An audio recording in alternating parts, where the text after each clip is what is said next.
And you know, I guess they want a third one at some point. But anyway, we sued Kansas, Alabama, Texas, Nevada. You know, we got to sue all these folks because they are at it. Folks be telling you, don't worry about no law. You don't know need to go to law school. Don't worry about that. But why are our opponents using the law so much? You know, we have to understand the value of this. So the national, you're going to see in the toolkit that we have at the back of the room, there's a national, the Lawyers Committee's Voting Champions Toolkit. It's in the back of the room. Please get copies of it. You will see a lot of great information in it. Become a voting champion. Monitor voting changes in your area. Call 1-866-IRA-VOTE. That's 1-866. That's 1-866-687-8683. It's live. The line is, you can call it now. We will call you back if somebody's not there to answer. Support the Democracy Restoration Act that was just dropped this week. If you don't know about it, that's the act that would make it possible for 2.2 million African Americans who are barred from voting because of their felony convictions to vote. So we need to support that act. Pass the VRAA. And as Frederick Douglass said, the last words that we know that he said publicly was when a young black man came to him and said, Mr. Douglass, what do we do? You know, we fought to end slavery, and our people now are so oppressed. Discrimination is the worst it's ever been. It exists in every segment of our society. Mr. Douglass, for people like me, for young people, what do I say? You know, what do we do about this situation? Aren't you frustrated? Aren't you sad? Aren't you upset that everything you worked for doesn't seem to have gone anywhere? What do you do? And Frederick Douglass, who had just left a suffragette movement fight for women to have the right to vote, he looked at this young man, and this is on the night before he died. The next morning, he said, young man, he looked at him and he just said 3 words, my sisters and brothers. Agitate! Agitate! Agitate! Thank you!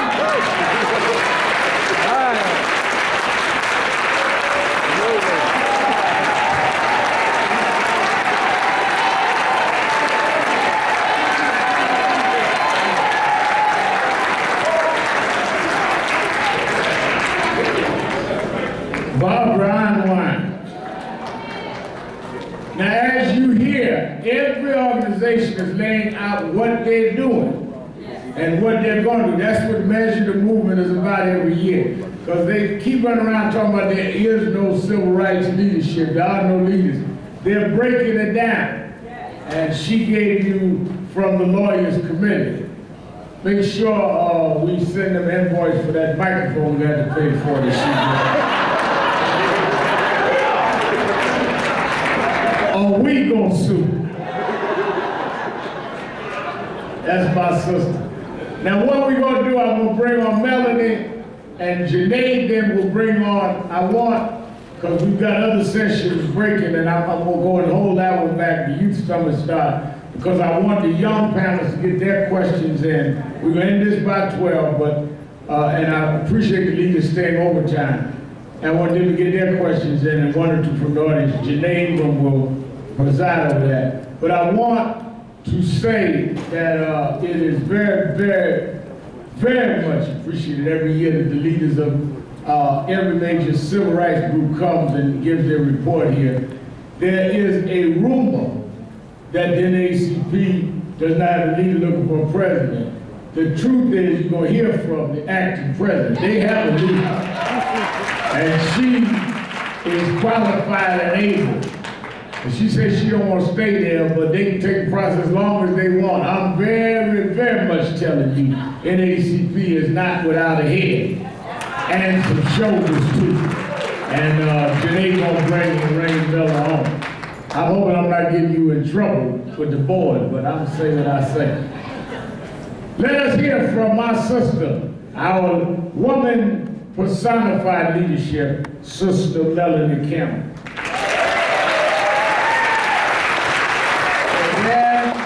I'm gonna help you out. I'm gonna stay in my 3 minutes. Because I know we all know how it is.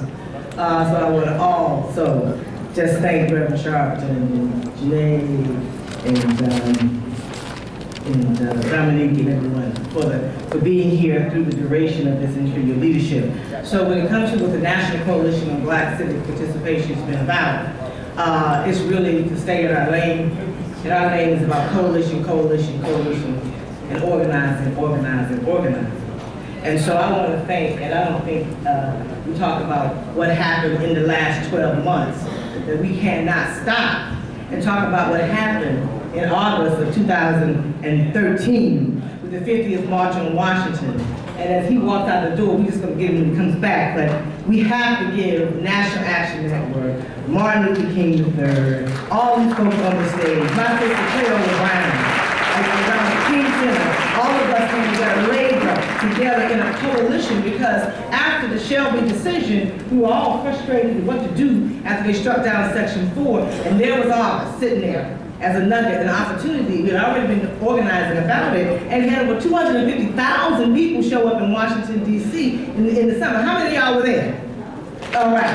Okay, so give yourselves a round of applause. We have built that coalition as a part of that effort. And one thing that we had focused in on, the two things the coalition does do about what kind of work do. We work around issues around women's empowerment, specifically Black women's empowerment, and youth leadership opportunity. And so that's why I'm going to take 3 minutes, because I want to hear from y'all like we all do. And so for the last year, we focused. We worked with the Enroll America, the She Knows campaign, and pulled together women, not just Black women, but all women, to make sure that we help in our way of helping to reach that 7.1 million on making sure our folks enroll. And I know my brother, how many of you had a person in your family that enrolled through the ACA? And the last day, for me, as I work and we all work in coalition and work to help our community. When I found that my brother had never had in the 20 years health care, was able to, because my mother was able to convince him, not me. My mother was able to convince him at 85 years old that he needed to go get health care, and he now has health care. So I know personally how important health care is. We also know that there were 3 issues. We talked about standing ground with equal pay, income inequality, and what's going on. When you talk about reports, we have ours. I'm not going to get into them and talk about it all week. We released the Black Women's Roundtable first report on what's going on with Black women. So we talk about income inequality. That's not a white woman's issue. That's a sister issue. That's all of our issues. And so we want to thank President Obama for what he did this week when he signed equal pay executive orders to make sure that at least in federal contracts, that when it talks about someone being able to find out what's going on, we know for Black women especially, be real clear, when we retire, we can work all our lives, and our wealth is $100.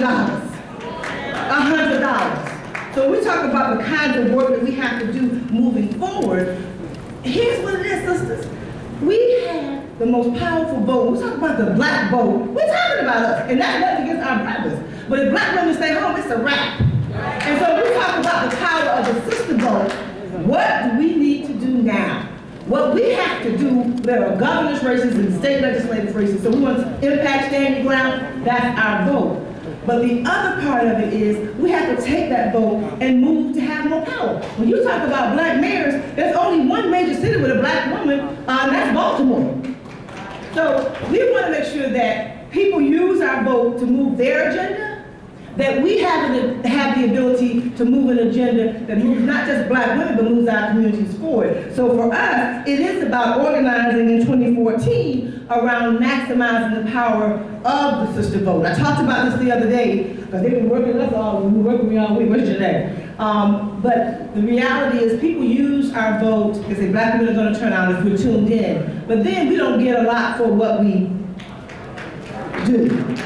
And so we have to stop being, what I say, is being an ingredient in someone else's menu, right? And get them where they need to go. Virginia was an example of that. to call him out. I was trying not to call him out. He was a friend, but in the state of Virginia, in the Commonwealth of Virginia, Terry McAuliffe was elected governor. But go Google him on the website and see what black woman is standing there on his cabinet. We cannot continue to do that and say that we are about power in our community.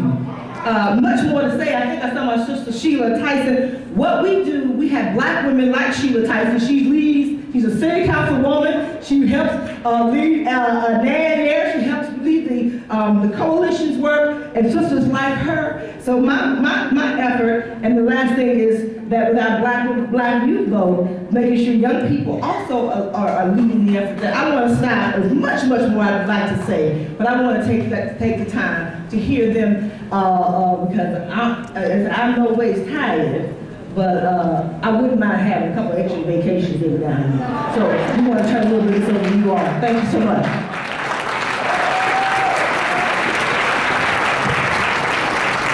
And we are so delighted that Lorraine Miller could join us.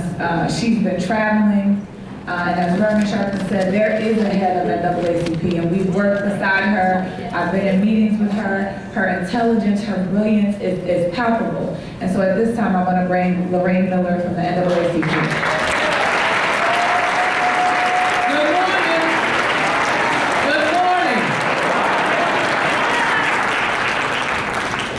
We are here to measure the movement. And what could be much more thoughtful to us than that? Let me tell you what the largest, oldest, the NAACP is 105 years old. Hello, America. And there is a need for us, a critical need for the association. Let me tell you 2 or 3 things that we're doing. Of the panoply, when I became the interim president in November, someone came in the office and I wanted to know what are the programs we're doing. Came in a list of 62 different kind of programs the NAACP is involved in. But I want to lift up a couple today, a couple of movements that I think will help us measure what we're doing. I believe, emphatically, that we are involved in a social justice movement that is sweeping this country. The mere fact that you're sitting here at almost noon on a Saturday says that you're interested, that you're committed, and that you want this movement to go forward. And I have a couple of examples. If you look at what Marsha Ellison has done in Broward County and Fort Lauderdale, Marsha for 8 years witnessed the school-to-prison pipeline that young people were, as we've talked about earlier today, were being thrown into the criminal justice system for minor disciplinary problems. Now, I taught school in Fort Worth, Texas for a number of years, and when I had a disciplinary problem, it was usually me and the rubber chicken. I had a rubber chicken, and I would tell my students, we are the only grown people in this room. Me and the rubber chicken. And when they didn't act the way I needed them to act in the classroom, I would send them to the vice principal's office. Well, in Broward County, in Fort Lauderdale, they sent them to the police. And so what happens to those kids is an abomination. So Ms. Ellison said, I'm going to do something about this. And for 8 years, she worked. 8 years, ladies and gentlemen, she worked to make sure that there was an agreement between the courts, between the probation officers, everyone that had something to do with the livelihood of these young people, she got them in her agreement.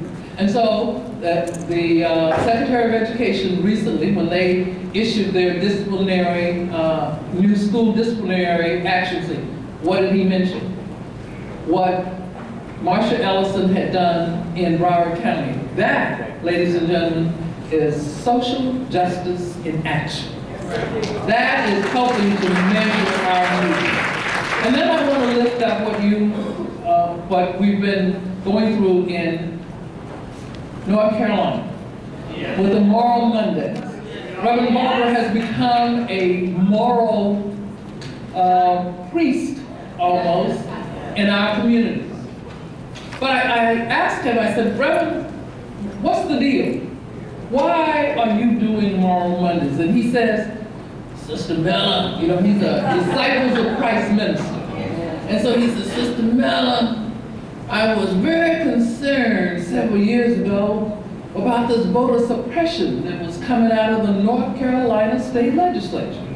And he said, I decided I would go up and kind of talk to the legislators as the president of the North Carolina State Conference of NAACPs. I thought it was my responsibility to at least let them know we had a concern. So what did he do? He went and met with the legislators, and they, in essence, said, Reverend, go away. And so he says, well, now that bothers me. Now, if you know anything about Reverend Barber, he's a big man. And so he didn't take no for no. So he decided to talk to some of his other clergy brothers, and they were just kind of in an ecumenical meeting. And a rabbi, a Jewish rabbi, mentioned that, you know, this voter suppression stuff that's going on in the legislature is a problem. And as they talked, there were others. And what evolved out of that was a fusion coalition. People who had like concerns, but didn't have an opportunity to talk about it. So what did? They got together. They started talking, they started strategizing. And all of a sudden, we have a movement where in March of this year, Reverend Barber and the North Carolina State Conference had 100,000 people that marched from Raleigh, North Carolina to say, we're not taking this, and you've got to do something about it. I say one of the two things that make these two particular movements interesting is that these folks saw a problem, but they just didn't see it. They moved to take some action about it. They got together, they strategized, they moved on it. You can talk it, you can talk about it, you can complain. Unless you do something about it, it will remain the same. And so, what does that say to us today? It says to us that we have to be involved. I was telling a group of folks a couple of days ago, I love our president. I love what we have done to elect him twice. That's highly unusual. Highly unusual. But I tell you, if we really want to solidify the legacy of Barack Obama's presidency, we would turn out at any election. We would, when there's the county commissioner, the city council, the state legislative races, and again, one of the things that is so important to us, we can march, we can protest, we can assemble, but if we're not voting where we can make a difference in those districts. And so what happens in Broward County, Mrs. Allison says, well, we organized and we had a couple of folks on the city council, on the school board that were not supportive of her trying to get, and over time, they got her. They identified the district, they registered people, they turned them out. Folks voted. And so that school board member said, I gotta pay attention, because politicians will respond to their constituents. And so even though we've been gerrymandered and redistricted, if we don't band together and turn out and vote, we have to vote in this election season like we've never voted before. That, ladies and gentlemen, is measuring the movement. Thank you.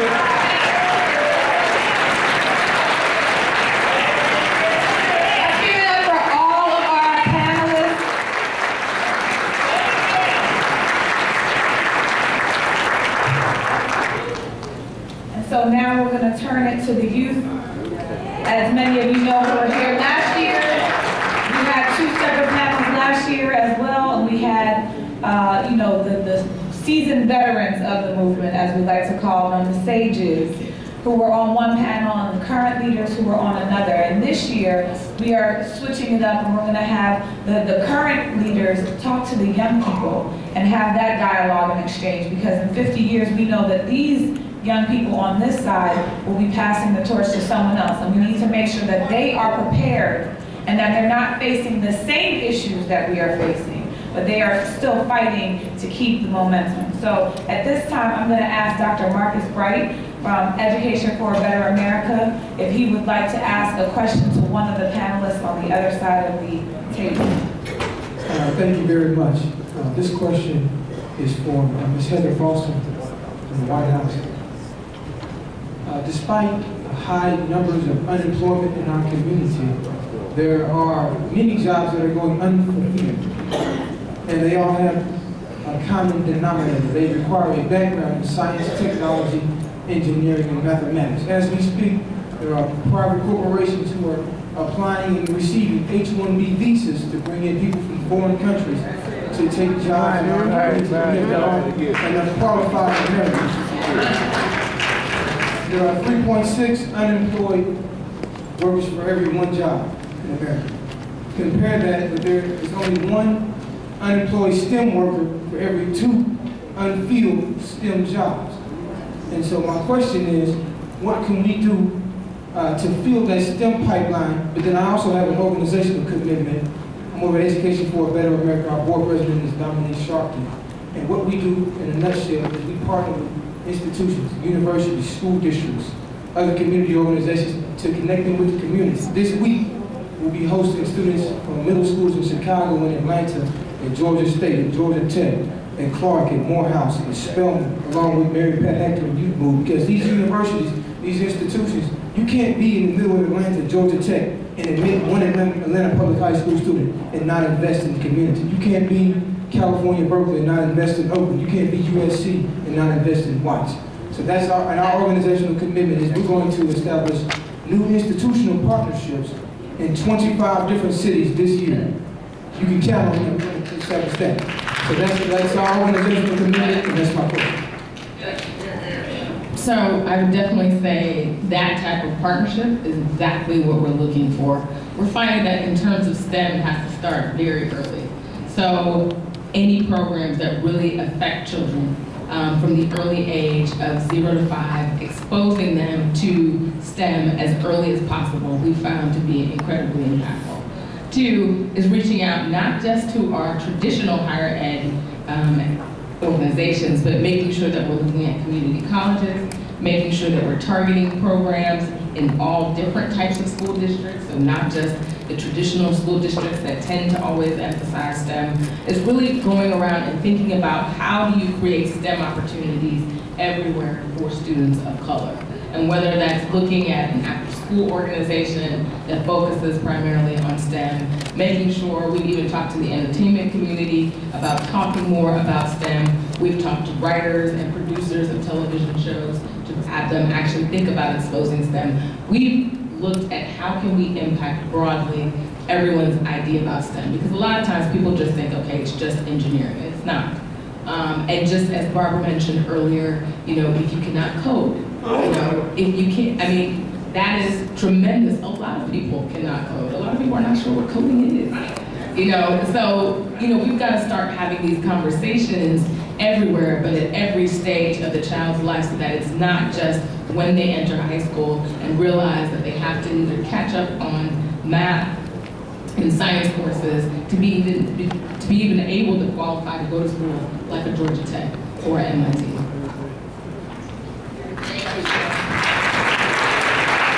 And we know now also we're bringing the A into STEM to turn it into STEAM, and the A is focused on arts, because there is a lot of there is a lot of creativity in a different part of the brain that you use through the arts, even with music, counting notes and things like that, and just creativity. So that's a great question, Marcus. Let's turn to Victoria Pinnell, who is our New York leader for Man Youth Move. Who's your question for? Actually, my question is for anyone who would like to answer it. Do you feel that young people having mentors will help them fully succeed in life into people that their community can be proud of? Yes. First of all, and I'm just so excited. I'm down here like a group looking at you guys taking pictures because it's really important. I can remember, and I'm sure all of us on this room and in the States can remember being you, and that you all are doing the work. So I just want to stop again and just give our young people what they're very on the cause. Not everybody wants to do the movement. See their life as being about the movement. And one of the things is, yes, being mentors, but being a mentor even yourself. So even I know Mary Pat Kelly, Mary Pat the other day you all gave the award and said, hey, you know, she's my mentor. So it's really about also being able to stay connected and building the kind of relationships with that mentorship. So it's not about transactional, but it's about transformation and lifetime connections and commitments. And the people that I can remember from college age especially to now, many of those people are still in my life. And so being a mentor, being mentored is also being about mentoring yourself. And at least for myself, I would say, and I think maybe pretty much anyone here, it's also about the servant leadership model when it comes about leadership, and it's about serving community. And so I just, again, want to say thank you. Yes, mentorship is key in this movement, especially because it is hard work and it's thankless work, and that's okay. That's any profession at the end of the day. So we do what we're supposed to do because we say we want to be in this work for our community. So again, I want to commend you guys. Janae, Ms. Lorraine. May I just add a little bit to that? You know what, one of the things that I am trying to do at the NAACP, I took our youth and college divisions out of the field program. Because we usually put them in the field, so when we have a march or something, but I took them out of that and put them in the executive office of the president. And I'll tell you why. Because if we're going to be have the future leaders of tomorrow, they're going to be sitting at the civil rights table now.